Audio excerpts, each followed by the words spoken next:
அன்புறவுகளுக்கு வணக்கம். தமிழ்நாட்டில் மாநிலங்களவை உறுப்பினர் பதவிக்கான இடங்கள் 18 இடங்கள் இருக்குது. அதில் 6 இடங்களுக்கான பதவிகள் அண்மையில் காலியானது.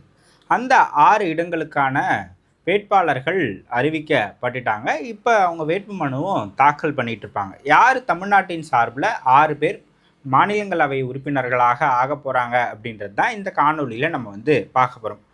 தமிழ்நாட்டில் இப்போ இருக்கக்கூடிய திமுக, அதிமுக அவங்களுக்கான எம்எல்ஏக்களின் பலத்தை பொறுத்து திமுகவுக்கு 4 இடங்களும் அதிமுகவுக்கு 2 இடங்களும் கிடைக்கும் அப்படின்னு எதிர்பார்க்கப்பட்டது. அந்த வகையில் தான் வேட்பாளர்களும் அறிவிக்கப்பட்டுட்டாங்க.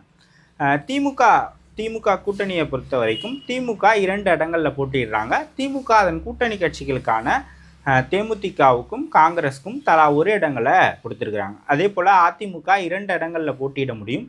அதிமுக 1 இடத்திலும் அதிமுகவினுடைய கூட்டணியில் இருக்கக்கூடிய பாமகவுக்கு 1 இடத்தையும் கொடுத்துருக்குறாங்க. திமுகவை பொறுத்த வரைக்கும் பார்த்தோம் அப்படின்னா திருச்சி சிவா அவர்கள் வேட்பாளராக அறிவிக்கப்பட்டிருக்கிறார். திருச்சி சிவா திமுகவினுடைய துணை பொதுச் செயலாளர்களில் ஒருவராக இருக்கிறார். அண்மையில் தான் அவர் துணை பொதுச் செயலாளராக்கப்பட்டார். அதுக்கு முன்னாடி கொள்கை பரப்பு செயலாளராக இருந்தார்.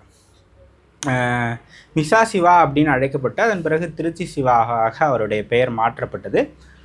கிட்டத்தட்ட கட்சியில் 20 ஆண்டுகள் பயணித்த பிறகு அவருக்கு நாடாளுமன்ற வேட்பாளராக போட்டியிட்ட வாய்ப்பு 1998 கிடைச்சிது. அதன் பிறகு 2000, 2002, 2007, 2014, 2020 கடந்த 5 முறை அவர் மாநிலங்களவைக்கு போயிருக்கிறார். இப்போ 6வது முறையாக மீண்டும் மாநிலங்களவைக்கு போக போகிறார். சிறந்த பார்லிமெண்டேரியன் அப்படின்னு அவர் சொல்லலாம். நிறைய விவாதங்களில் அவர் கலந்துக்கிட்டு பேசியிருக்கிறார். ஒரு சிறந்த மாநிலங்களவை உறுப்பினர் அப்படின்னு சொல்லலாம். தமிழ்நாட்டினுடைய ஒரு குரலாக அவர் இருக்கணும் அப்படின்னு தொடர்ச்சியாக அவருக்கு திமுகவில் வாய்ப்புகள் கொடுக்கப்பட்டுக்கிட்டே வருது. அவர் மீண்டும் 6வது முறையாக மாநிலங்களவைக்கு போக போகிறார். திமுகவினுடைய முதல் வேட்பாளர் அவர். அதுக்கப்புறமாக கான்ஸ்டன்டைன் ரவீந்திரன் திமுகவின் சார்பில் ஊடக விவாதங்கள் எல்லாம் கலந்து கொள்ளக்கூடியவர். அவர் தேமுதிகவிலிருந்து திமுகவுக்கு வந்தவர். தேமுதிகவின் சார்பில் 2014 மத்திய சென்னையில் போட்டிட்டார். அதுக்கப்புறமாக அவர் 2016 திமுகவில் இணைஞ்சார். அதன் பிறகு அவர் பேராசிரியரும் கூட, நன்கு படித்தவர், நிறைய பட்டங்களை பெற்றவர், பேராசிரியராக பணியாற்றியவர். 2011 முழு நேர அரசியல்வாதியாக ஈடுபடுறார்.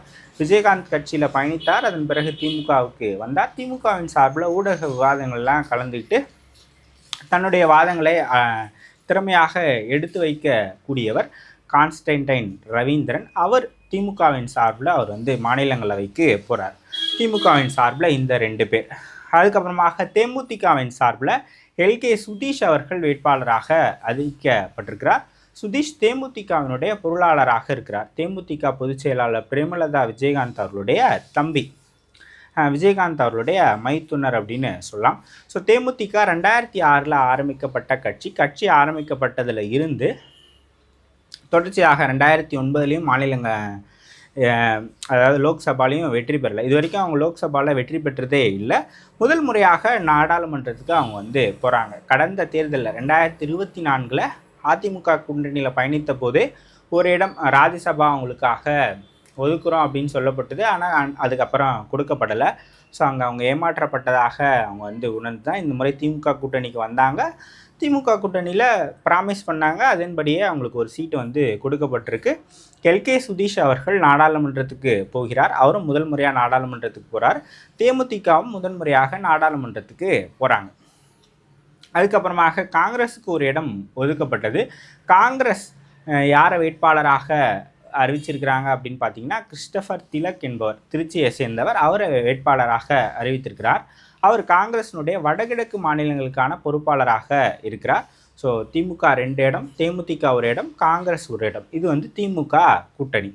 ஸோ அதிமுக கூட்டணியை எடுத்துக்கிட்டிங்கன்னா அதிமுக எம்எல்ஏக்களை பொறுத்து 2 இடங்கள் அவங்க போட்டி போடலாம் அப்படின்னு சொல்லப்படுது. ஸோ ஒன்று அதிமுகவில் ஓய்வு பெற்ற, அதாவது அதிமுகவில் பதவிக்காலம் முடிந்த தம்பிதுரை அவர்கள், முன்னாள் துணை சபாநாயகராக இருந்தவர், சிறந்த பார்லிமெண்டேரியன். அதிமுகவில் என்ன சொல்வது, அதிமுகவில் தொடர்ச்சியாக நாடாளுமன்றத்தில் அதிமுகவினுடைய குரலாக இருப்பவர் தம்பிதுரை.